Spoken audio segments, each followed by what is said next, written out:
do drink a cup of coffee first. How it goes. Usually by 7:30, I'm ready to give it its daily devotion. I'm willing to bet that by the end of my story, you will be thanking your colon also. Better yet, probably the colon of those around you.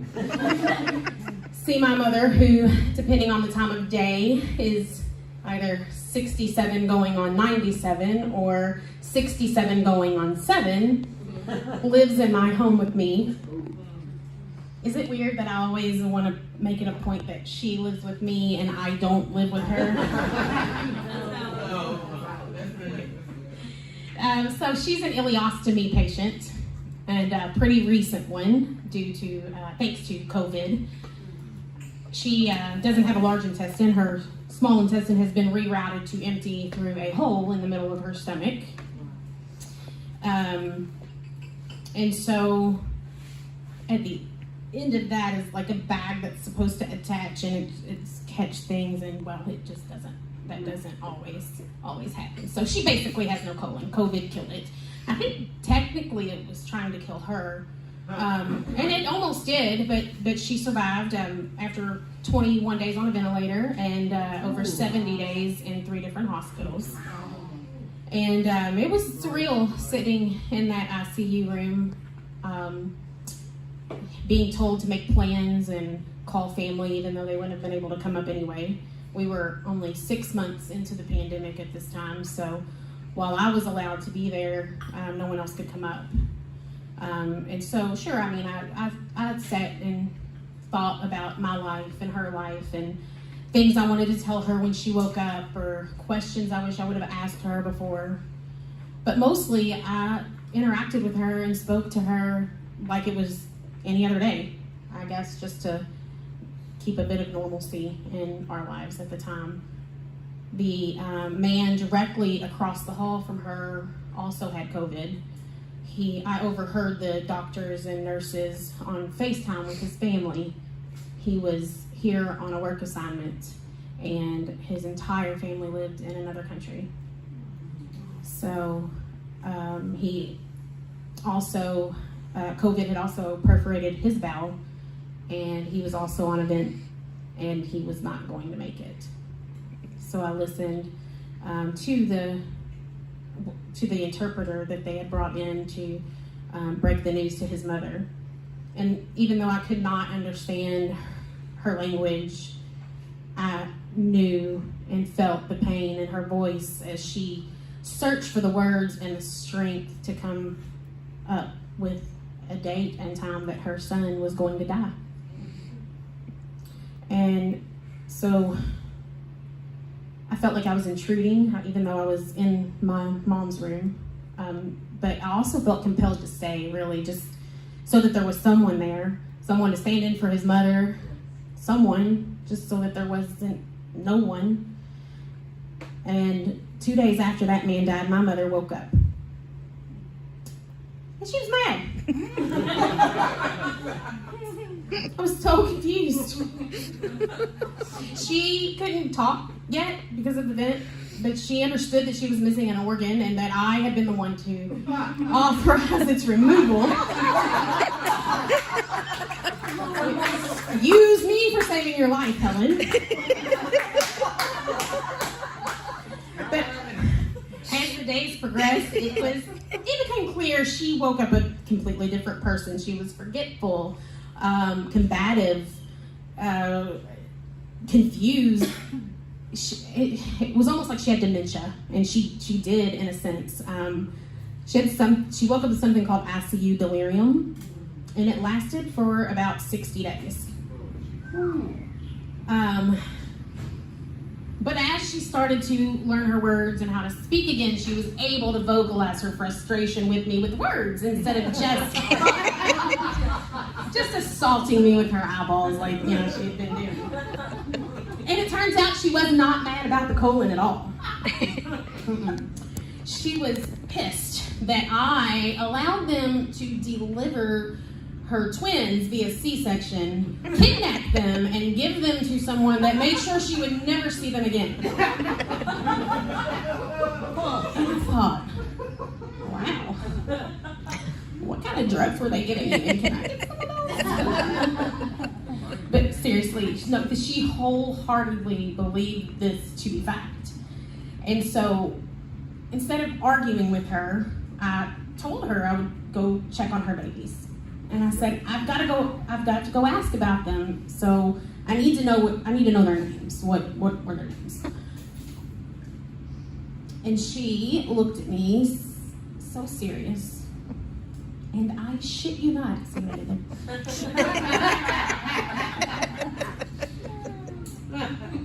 told me that their names were Juicy and Squishy.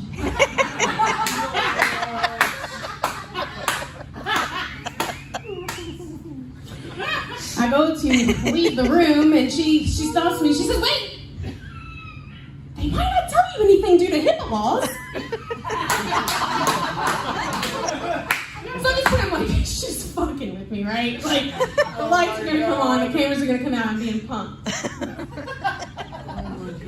turned back around and looked at her and I said, you mean to tell me you have it together enough up here to remind me that HIPAA laws exist while simultaneously sending me out to this hospital to search for the babies you are convinced you just gave birth to at 65 years old?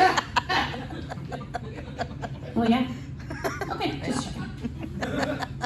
So out into the halls of the hospital, I went to roam and look for my mother's imaginary newborns. And that, right there, was the precise moment of when my life turned into a shitstorm. And Helen loves to make it rain. Don't get me wrong, I'm thankful that she made it out alive. Y'all, my mother is not a very easy patient, and I am a terrible fucking nurse. So, Helen's not her real name, by the way. It's just what I call her. It's a term that I coined years ago, way before social media even existed. So she was kind of like our generation's Karen. Except she doesn't get mad really easily, and she would never dream of asking to speak to a manager because what would other people think? But it started as a term of endearment and was used pretty universally in my family for any one of my elders who were acting particularly crotchety. Helen is kind of like our grouchy old lady name. I apologize to any sweet Helens that that might be in the room. But I just as a sort of banter, I guess, frustration from me, like she's harping on me about something or rushing me, like, come on, Ray, you're going to be late. I would say things like, in a minute, Helen, I'm coming, or are you going to pay me back that $20 you owe me, Ray? Next Friday, Helen, damn. Maybe one of my great aunts would say something like, you're never going to land a man with that mouth you got on you. And I would say, and that's not true. I landed 3 different men in my bed just last week.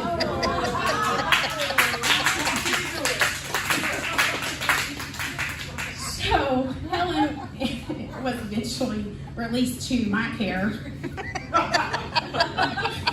And there I was, bringing my wheelchair-bound mother home from the hospital with literally nothing but a bag to shit in. And I thought, what now? What do we do? What's next? There was nothing, by the way, nothing.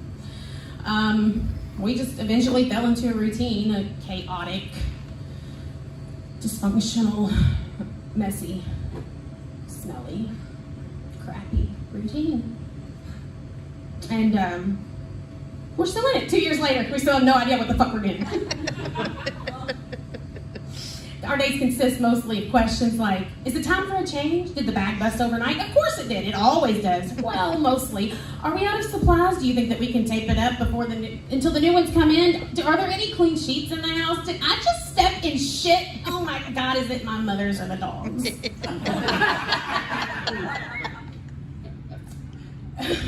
I try to do things to make her life easier and my life easier, but also things that may just aggravate her just a little bit because it's fun for me. She She usually gives me a lot of dramatic resistance before she finally gives in a little, but it always backfires on me. Like, for instance, when I got her an Alexa. And she swore up and down Alexa was not going to run her life. Wasn't going to be listening to her business. But now, we ask Alexa for the time, the temperature, the percentage of humidity, and both the speed and direction of the wind at least 10,000 times a day, including the overnight hours. But on the other hand, she gets mad at her and argues with her and doesn't understand why she can't answer questions like, Alexa, who was the last person to die from TMJ?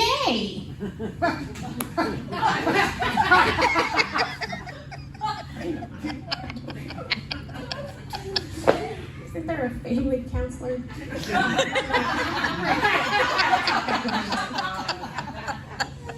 Or the time that I got her YouTube TV so that she could watch any episode of Law and Order at any time her heart desired.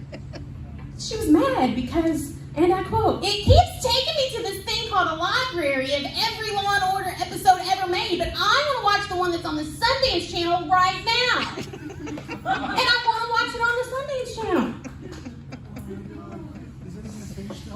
Those kind of things are just part of our new normal now, I guess. Like how most mornings start with Helen barreling down the hallway in her wheelchair to make her way to the kitchen for a cup of hot tea. And she bangs every cabinet door and clinks every dish together along the way.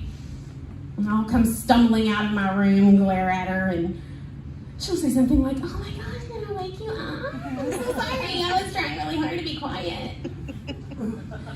And I'll just hiss something under my breath, make a cup of coffee, and sip on it until my snake skin evaporates and I become human again for the day.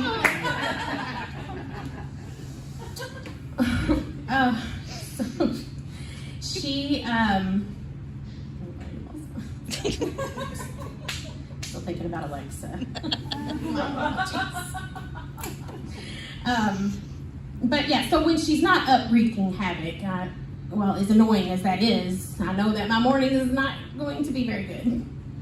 Like recently I woke up and went into the living room, there was no Helen, and I just went ahead and made a cup of coffee and tried to drink it in the dark and not think about what was waiting for me in the depths of Helen's room.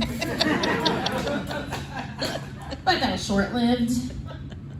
As soon as the sun broke the horizon, the shit hit the fan. No, y'all, it literally hit the fan. All the ones I've learned that Helen shit the bed, tried to clean it up herself, but not before falling into the box fan that was on next to her bed.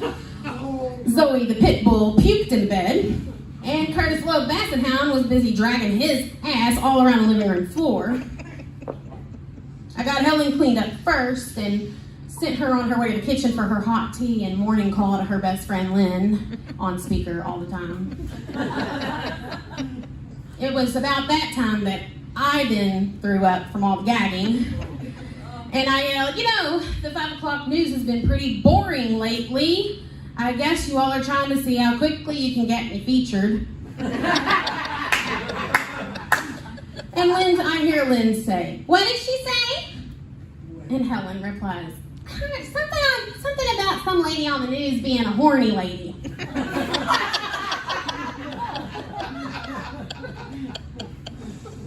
It's just a typical Thursday for us. Life comes full circle, I guess. Here I am, teaching my mother how to talk and walk and making meals and changing her. Just today I had to say things like, ask me again without whining. And, no, Helen, you've had enough sugar for the day. But the human body is pretty fucking amazing, isn't it? Like, it's resilient in a lot of cases. I'm convinced Helen is a bionic woman in the flesh. Either that or her will to live is powered by her want to drive me absolutely crazy. So, thank your colon, folks, and you know what? The rest of your organs too. You never know which one is standing between you and 2 front row tickets to the shit show. Thank you.